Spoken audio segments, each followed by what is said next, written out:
வணக்கம் நண்பர்களே, எல்லோரும் எப்படி இருக்கீங்க? நலமாக இருக்கீங்களா? நான் பாரம்பரிய ஜோதிடர் பா. ரவிக்குமார். இப்போ நாம் பார்க்கக்கூடியது ஏப்ரல் மாதத்துக்கு உண்டான ராசி பலன்களை பற்றி தான் இந்த காணொலியில் இப்போ பார்த்துட்ருக்குறேங்க. ஏப்ரல் மாதம் பிறக்கக்கூடிய தருணம் பார்த்திங்க அப்படின்னா ஏப்ரல் மாதம் 1ஆம் தேதி திங்கட்கிழமை அதிகாலையில் மூலம் நட்சத்திரம் 1ஆம் பாதத்தில் தனுசு ராசியில் தனுசு லக்னத்தில் கேது பகவானுடைய திசையில் 242 டிகிரியில் தாங்க இந்த உடைய ஏப்ரல் மாதம் 1ஆம் தேதி பிறக்கப்படுது. அப்படி பிறக்கக்கூடிய இந்த ஒரு தருணத்தில் பார்த்திங்கன்னா காலபுருஷ தத்துவத்தைப்படி, அதாவது 2வது ராசியான ரிஷப ராசிக்கு என்னென்ன மாற்றங்களை இந்த ஏப்ரல் மாதம் கொடுக்க போகிறாரு அதை பற்றி தான் இந்த காணொலியில் இப்போ பார்த்துட்ருக்குறேங்க. ரிஷபராசிக்கு வரக்கூடிய நட்சத்திரங்கள் முதல்ல என்னென்ன அப்படின்னு பார்த்திங்கன்னா, சூரியனுடைய நட்சத்திரமான கார்த்திகை நட்சத்திரம் 2ஆம் பாதம், 3ஆம் பாதம், 4ஆம் பாதம். அதன் பிறகு வரக்கூடிய சந்திர பகவானுடைய நட்சத்திரமான ரோகிணி நட்சத்திரம் 4 பாதங்கள். அதன் பிறகு வரக்கூடிய செவ்வாய் பகவானுடைய நட்சத்திரமான, அதாவது மிருகசீரிஷ நட்சத்திரம் 1ஆம் பாதம், 2ஆம் பாதம். அப்போ 3 நட்சத்திரங்கள் 9 பாதங்கள் அடங்கிய மிக ஒரு அருமையான ராசி, மிக ஒரு அற்புதமான ராசி இந்த ரிஷபராசி.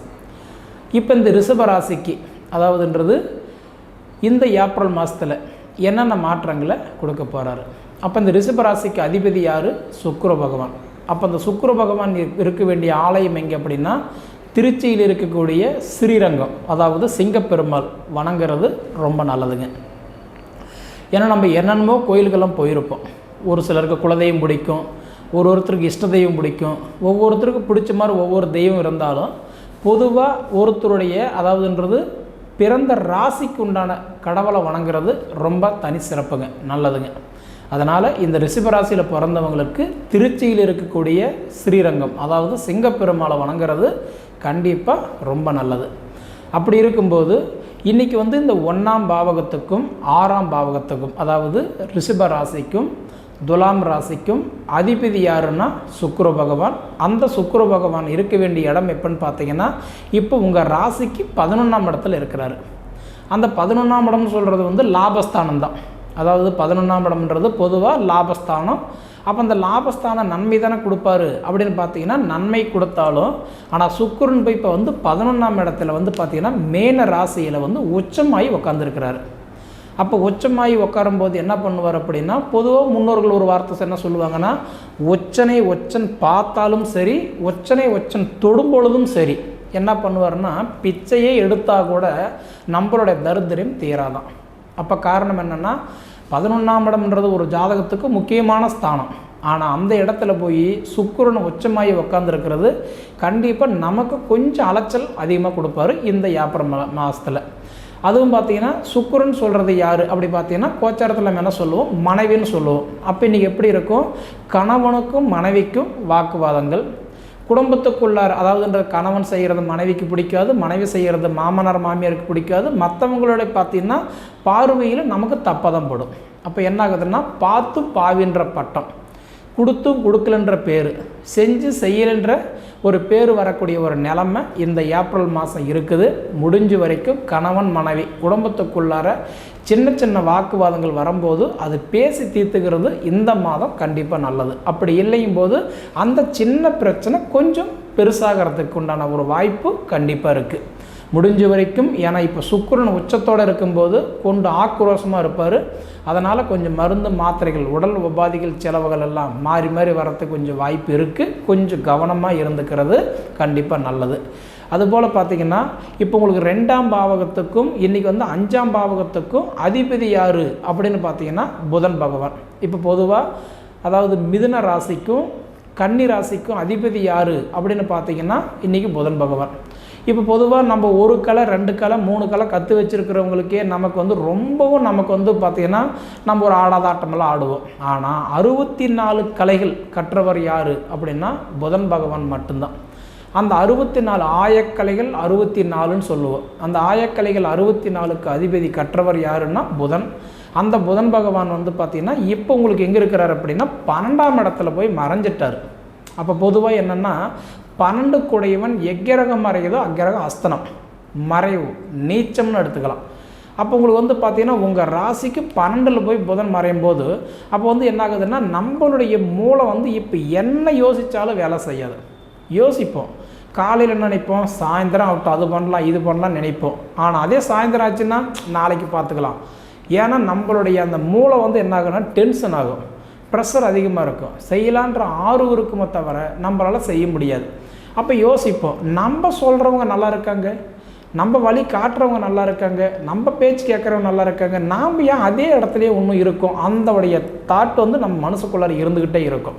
அப்போ 100% என்னென்னா புதன் பகவான் உங்களுக்கு 12ஆம் இடத்துல வந்து இப்போ வந்து அதாவதுன்றது வந்து இருக்கிறதுனால நட்புல இருந்தாலும், அதாவது 12ஆம் இடம் இல்லைங்களா, மறைவு ஸ்தானத்தில் இருக்கும்போது நம்மளுடைய மைண்டு கொஞ்சம் வேலை செய்யாது. முடிஞ்ச வரைக்கும் கோபம் பிடிவாதமெல்லாம் கொஞ்சம் விட்டுட்டு, அதாவது நம்ம கொஞ்சம் என்கரேஜ் பண்ணுற மாதிரி, அதாவது முடியும் செய்யலாம் அப்படின்ற எண்ணத்தோடு செயல்பட்டோம் அப்படின்னா கண்டிப்பாக இந்த மாதத்தில் கொஞ்சம் நல்லதை சப்போர்ட் பண்ணுவார். ஏன்னா புதன் 12ல் மறைஞ்சிருக்கிறதுனால நம்ம மைண்டு கொஞ்சம் மந்தத்தன்மையில் தான் இந்த மாதம் இருக்குன்றது தான் ஒரு மறக்க முடியாத உண்மை. அதே சமயத்தில் பார்த்திங்கன்னா 4ஆம் பாவகத்துக்கு அதிபதின்னு சொல்லக்கூடியவர் யாருன்னா சூரிய பகவான். இப்போ பொதுவாக சூரியன் சொல்கிறது வந்து பார்த்திங்க அப்படின்னா யாருன்னு சொல்லுவோம், கோச்சாரத்தில் தந்தைன்னு சொல்லுவோம். அப்படி பார்த்தீங்கன்னா இப்போ இந்த சூரிய பகவான் 4ஆம் பாவகத்துக்கு அதிபதி, அதாவது சிம்ம ராசிக்கு அதிபதியாகப்பட்டவர் வந்து பார்த்திங்கன்னா இப்போ 11ஆம் இடத்துல இருக்கிறார்.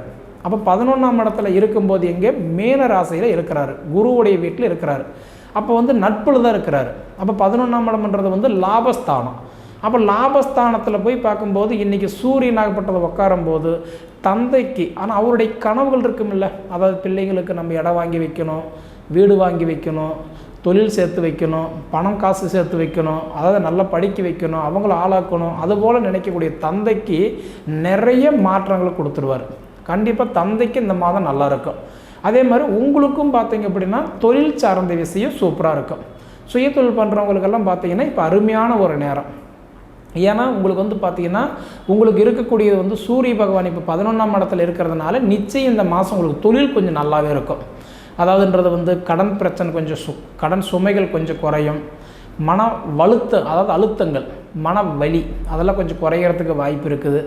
என்ன அசால்ட்டு தனம் நிறைய இருக்கும், முடியும் நாளைக்கு பார்த்துக்கலான்ற அசால்ட்டு தனம் இருக்கும். இருந்தாலும் சூரியன் 11ஆம் இடத்துல லாபஸ்தானத்தில் இருக்கிறது கண்டிப்பாக ஒரு சில நன்மைகள் இந்த மாதம் கொடுத்துருவார். அதே மாதிரி 7ஆம் பாவகத்துக்கும் 12ஆம் பாவகத்துக்கும் அதிபதின்னு சொல்லக்கூடியவர் யாருன்னா செவ்வாய். இப்போ பொதுவாக மேச ராசிக்கும் விருச்சிக ராசிக்கும் அதிபதி யார் அப்படின்னு பார்த்தீங்கன்னா செவ்வாய் தான். அப்போ அந்த செவ்வாய் வந்து இப்போ எங்கே இருக்கிறாருன்னு பார்த்தீங்க அப்படின்னா 10ஆம் இடத்துல இருக்கிறாரு. ஏன்னா 10ஆம் இடம்ன்றது தொழில் ஸ்தானத்தில் இருக்கிறாரு, ஜீவன் ஸ்தானத்தில் இருக்கிறாரு. அப்போ எப்படி இருக்குன்னா நம்மளால் பார்த்தீங்கன்னா நம்ம கூட பிறந்தவங்களுக்கோ சகோதரன் சகோதரிகளுக்கோ வீட்டில் இருக்கிறவங்களுக்கோ கண்டிப்பாக ஓரளவுக்கு நன்மைகள் கண்டிப்பாக கொடுத்துருவார். நம்ம கஷ்டப்பட்டாலும் குடும்பத்தில் இருக்கிறவங்களுக்கு ஓரளவுக்கு நல்லது கொடுத்துருவார். அதுபோல் பார்த்திங்கன்னா 8ஆம் பாவகத்துக்கும் 11ஆம் பாவகத்துக்கும் அதிபதி யாருன்னா குரு. இப்போ நவகிரகங்கள்லேயே நம்ம ராஜான்னு யார் சொல்கிறோம், குரு பகவானை தான் சொல்லுவோம். அந்த குரு பகவான் உங்கள் ராசிக்கு இப்போ 12ல் மறைஞ்சிருக்கிறது கண்டிப்பாக நல்லது கொடுக்க மாட்டார். பொதுவாக முன்னே சொன்ன 12ல் எக்கிரகம் மறைஞ்சாலும் அக்கிரகம் வந்து அஸ்தனம், நீச்சம், மறைவு ஸ்தானம். 12ல் குரு, ஏன்னா இப்போ குருவே மறையும் போது என்ன பண்ணுவார்னா கிட்டத்தட்ட ஒரு 11 மாத காலமாகவே ரொம்ப கஷ்டப்பட்டுட்டு தான் இருந்திருப்பீங்க. ஏன்னா குருவே உங்களுக்கு மறைஞ்சிட்டார் இல்லைங்களா. அப்போ குரு மறையும் போது என்ன பண்ணுவார், நம்ம எது செய்யலான்னு நினச்சாலும் மற்றவங்க செஞ்சுட்டு போயிடுவாங்க. நம்மக்கிட்ட ஐடியா கேட்டுட்டு அவங்க பண்ணிட்டு போயிடுவாங்க. நம்ம ஒரு வேலை எடுத்தோம் அப்படின்னா நம்ம அவங்களோட 10 ரூபா கம்மியாகவே செஞ்சாலும் ஆனால் மற்றவங்கக்கிட்ட இருக்கிற ஒரு அந்த அன்பு ஆதரவுன்றது நம்மக்கிட்ட இருக்காது. அது செய்து முடிக்கிறதுக்குள்ளார கண்டிப்பாக மனசங்கடங்கள் வந்துடும். அந்த மாதிரி ஒரு நிலைமை தான் இப்போ நடந்துகிட்டு இருக்குது. அதனால் மே மாதம் 2ஆம் தேதி உங்களுக்கு 12ஆம் இடத்துல இருக்கக்கூடிய குரு பகவான் உங்கள் ஜென்மத்தில் வந்து உட்காரும்போது இதுக்கு அது கண்டிப்பாக உங்களுக்கு பரவாயில்லன்னு சொல்லிக்கலாம். சரிங்களா. அதே மாதிரி பார்த்தீங்க அப்படின்னா 9ஆம் பாவகத்துக்கும் 10ஆம் பாவகத்துக்கும் அதிபதி யார் அப்படின்னு பார்த்தீங்கன்னா சனி பகவான். பொதுவாக மகர ராசிக்கும் கும்ப ராசிக்கும் அதிபதி யார் அப்படின்னு பார்த்தீங்கன்னா சனி பகவான் தான். அப்போ அந்த சனி பகவான் அப்படின்னு நம்ம எடுத்துட்டோம் அப்படின்னா இன்றைக்கி 10ஆம் இடத்துல இருக்கிறாரு. பொதுவாக என்ன சொல்லுவோன்னா தொழில் காரகன், தொழிலுக்கு அதிபதி யாருன்னா சனி தான். பொதுவாக சனி வந்து பார்த்திங்க அப்படின்னா இன்றைக்கி தொழில் எல்லாருக்குமே தொழிலுக்கு வந்து பார்த்திங்கன்னா எல்லாரும் செய்கிற வேலைக்கும் அதிபதி யாருன்னா சனி தான். தொழிலுக்குன்னு அதிபதி எடுத்தாவே சனி தான். அந்த சனி வந்து 10ஆம் இடத்துல உங்களுக்கு இருக்கிறதுனால சுய தொழில் பண்ணுறவங்களுக்கு இப்போ நேரம் நல்லாயிருக்கும். சொந்தமாக நான் தொழில் செய்யலான் இருக்கிறேன், செஞ்சுட்டேன், நான் ஆரம்பிச்சிட்டேன், எனக்கு எப்படி இருக்கும் அப்படின்னு பார்த்தீங்கன்னா இந்த மாதத்தில் கொஞ்சம் முன்ன பண்ண இருந்தாலும் கண்டிப்பாக உங்களுக்கு ஓரளவுக்கு நல்லா சப்போர்ட் பண்ணுவார். ஏன்னா தொழில் காரகனே உங்களுக்கு 10ஆம் இடத்துல போய் உட்காரும்போது தொழில் உங்களுக்கு நல்லாயிருக்கும். ஆனால் என்ன, கொள்ளைக்கு போனால் கூட கூட்டாகாதுன்னு சொல்லுவாங்க. கூட்டு தொழில் வேண்டாம், ஜாமீன் கையெழுத்து வேண்டாம், முடிஞ்ச வரைக்கும்ன்றது தனித்து பண்ணுறது கண்டிப்பாக நல்லது அப்படின்றத நம்ம எடுத்துக்கலாம். சரிங்களா? அதே போல் பார்த்திங்க அப்படின்னா இப்போ உங்கள் ராசிக்கு 5ல் கேது இருக்கிறார் அப்படின்னா, அதாவது புத்திரஸ்தானத்தில் கேது கன்னி ராசியில் நட்புல இருக்கிறார். 5ஆம் இடம்ன்றது புத்திரஸ்தானம், பூர்வ புண்ணியஸ்தானம். அப்போ 5ஆம் இடத்துல உங்களுக்கு கேது இருக்கிறார் அப்படின்னா புத்திரஸ்தானத்தில் வந்து பார்க்கும்போது கேது இருக்கிறதுனால கண்டிப்பாக உங்களுக்கு, ஏன்னா பழமொழி சொல்லுவாங்க, ராகை போல் கொடுப்பார் இல்லை, அதே கேதி போல் கெடுப்பார் இல்லைன்னு சொல்லுவாங்க. அப்போ ராகுன்றது வந்து கொடுத்தாலும் கேது கெடுப்பார்னு சொல்லுவாங்க. ஆனால் உங்கள் ஜாதகத்தில் புத்திரஸ்தானம் நல்லா இருந்துருச்சா கண்டிப்பாக இந்த மாதத்தில் உங்களுக்கு புத்திரஸ்தானம், அதாவது புத்திர பாக்கியம் நல்லாயிருக்கும். ஆனால் அதே வந்து உங்கள் பொது பலன் அடிப்படை, ஏன்னா நான் என்ன சொல்கிறேன் அப்படின்னா நம்ம சொல்லக்கூடியது வந்து பேர் வச்சு நம்ம சொல்லும்போது, அதாவது ராசி வச்சு சொல்லும்போது அந்த ராசி அடிப்படையாக சொல்லும்போது நமக்கு அந்தளவுக்கு துல்லியமாக இருக்காதுங்க. இதே ஜாதகம்னா லக்னத்தை அடிப்படையாக சொல்கிறோம். பேர் ராசின்றது ராசி வச்சு சொல்கிறோம், ஜாதகன்றது லக்னத்தை வச்சு சொல்கிறோம். அப்போ நம்ம லக்னத்தை அடிப்படையில் உங்களுக்கு 5ஆம் இடம் நல்லா இருந்துருச்சு அப்படின்னா கண்டிப்பாக சொல்கிறேன் உங்களுக்கு புத்திரபாக்கி கொடுத்தே தீர்வார். ஏன்னா கேது கெட்டவனாக இருந்தாலும் புத்திரஸ்தானத்தில், அதாவது வந்து கன்னி ராசியில் அவர் நட்பில் தான் இருக்கிறார். அதனால் புத்திர பாக்கியம் கண்டிப்பாக கொடுத்துருவார், பயப்பட தேவையில்லை. அதே மாதிரி பார்த்திங்கன்னா 11ஆம் இடத்துல ராகு, ஏன்னா இப்போ ராகு கேதுடைய பார்வை பார்த்திங்கன்னா இப்போ அக்டோபர் மாதம் 30ஆம் தேதி ராகு கேது பெயர்ச்சியானார். அப்போ பெயர்ச்சியாகும்போது என்ன பண்ணிட்டாருன்னா மேச ராசியில் இருந்த ராகு பகவான் வந்து மீன ராசிக்கு போயிட்டார். அப்போ ராகு கேதுடைய பார்வை என்ன, 3, 7, 11. பொதுவாக ராகு கேதுடைய பார்வைனாவே 3, 7, 11 தான். அப்போ வந்து ராகு வந்து என்ன பண்ணிட்டாரு, 3ஆம் இடமாக மகர ராசி பார்க்குறாரு, 7ஆம் இடமாக கன்னி ராசி பார்க்குறாரு, 11ஆம் இடமாக உங்கள் ராசி பார்க்குறாரு, அதாவது ரிஷப ராசி பார்க்குறாரு. அப்போ வந்து உங்களுக்கு என்ன பண்ணுறதுனா 11ஆம் இடம்ன்றது லாபஸ்தானம். பொதுவாக ராகு கேதுக்கு வந்து வீடு கிடையாது, கோச்சாரத்தில் வீடு கிடையாது. அப்போ ராகு கேதுக்கு வீடு இல்லைன்ற பட்சம் வரும்போது என்ன பண்ணுவார்னா அவர் வந்து நிழல் கிரகம், ஷாயா கிரகம், வக்கர கிரகம். அப்படி இருக்கிறவர் என்ன பண்ணுவார் அப்படின்னா ராகு யாரை பார்க்குறாரோ, ராகு கேது யாரை பார்க்குறாரோ அவங்களுக்கு என்ன பண்ணுவார்னா ஒரு போஸ்ட்மேன் மாதிரி அள்ளி கொடுத்துட்டு போயிட்டே இருப்பார். குறைச்சும் கொடுக்க மாட்டார், சேர்த்து கொடுக்க மாட்டார். அப்போ உங்களுக்கு வந்து பார்த்திங்கன்னா உங்களுக்கு வந்து 19ஆம் தேதி 5ஆவது மாதம் 2025 வரைக்கும் பார்த்திங்க அப்படின்னா உங்களுக்கு இந்த ராகுவுடைய பார்வை காலம் ரிஷப ராசிக்காரங்களுக்கு சூப்பராக இருக்குன்றதில் மாற்று கருத்து கிடையாது. பொதுவாக சொல்லணும் அப்படின்னா இன்றைக்கி ரிஷப ராசியில் பிறந்தவங்களுக்கு இன்றைக்கி அருமையான ஒரு மாற்றம், அருமையான ஒரு தருணம். இப்போ வரக்கூடிய நேரமெல்லாம் பார்த்தீங்கன்னா ஆல்ரெடி உங்களுக்கு ராகு வந்து கொடுத்துக்கிட்டு தான் இருக்கிறாரு. ஆனால் நீங்கள் சொல்கிறீங்க கொடுக்குறேன்னு, ஆனால் இங்கே பார்த்தா நான் கஷ்டப்பட்டுக்கிட்டு இருக்கிறேன் சாமி அப்படின்னு நீங்கள் கேட்கலாம், மனசில் நினைக்கலாம். ஆனால் ஒரு விஷயம் என்னென்னா இன்றைக்கி வந்து உலகத்தில் 1 கோடி பேர் ரிஷப ராசி இருக்கிறாங்கன்னா 1 கோடி பேருக்கு ஒரே மாதிரியே இருக்காது இல்லைங்களா? ஒரே வயசு இருக்காது, ஒரே திசை நடக்காது, ஒரே புத்தி நடக்காது, ஒரே அந்தரம் நடக்காது. அவங்கவுங்க ஜாதகத்துக்கு தகுந்த மாதிரி கிரகங்கள் வந்து மாறுபடும். அதாவது பலமாக இருக்கும், சிலருக்கு பலவீனமாக இருக்கும். அப்போ உங்கள் சுய ஜாதகம் நல்லா இருந்தால் தான் அதுக்கு தகுந்த பலனை தான் நிச்சயமாக கொடுப்பார். இப்போ உங்களுக்கு தனித்து கொடுத்துக்கிட்டு இருக்கக்கூடிய ராகு பகவான் அடுத்தது என்ன பண்ணுறாருன்னா குரு வந்து 12 இருக்கிறாருன்னு சொன்ன பார்த்தீங்களா, வேலை செய்யாது. அப்போ 12 இருக்கக்கூடிய குரு 1ஆம் இடத்துக்கு வரும்போது கண்டிப்பாக உங்களுக்கு வேலை செய்யும். அப்போ உங்களுக்கு ராகுவும் கொடுப்பாரு, குருவும் கொடுப்பாரு. மே மாதம் 2ஆம் தேதிக்கு அப்புறம் பார்த்தீங்கன்னா கண்டிப்பாக சொல்கிறேன் சூப்பராக இருக்குது ரிஷப ராசிக்காரங்களுக்கு, இதில் மாற்றமே கிடையாது. சரிங்களா? மொத்தத்தில் வந்து உங்களுக்கு வந்து இப்போ நடந்துகிட்டு இருக்கக்கூடிய அமைப்பு, எதிர்பார்க்கக்கூடிய காரியம், தன்னம்பிக்கை, விடாமுயற்சி, விஸ்வரூப வெற்றின்ற மாதிரி கண்டிப்பாக உங்களுடைய கனவுகள் நனவாகக்கூடிய ஒரு மாதம் இந்த ஏப்ரல் மாதம். நல்லது நடக்க தைரியமாக இருங்க. சரிங்களா? சரி நேயர்களே, இதுக்கு முன்னாடி நம்ம ஃபீனிக்ஸ் ஆன்மீக சேனலை சப்ஸ்கிரைப் பண்ணாதவங்க சப்ஸ்கிரைப் பண்ணிக்கோங்க, உங்கள் நண்பர்களுக்கு ஷேர் பண்ணுங்கள். இது தவிர உங்களுடைய பொன்னான நேரத்தை ஒதுக்கி இவ்வளோ நேரம் என்னுடைய காணொலியை நீங்கள் முழுமையாக பார்த்ததுக்கு மனசிலிருந்து கேட்டுக்கிறேன். நன்றி.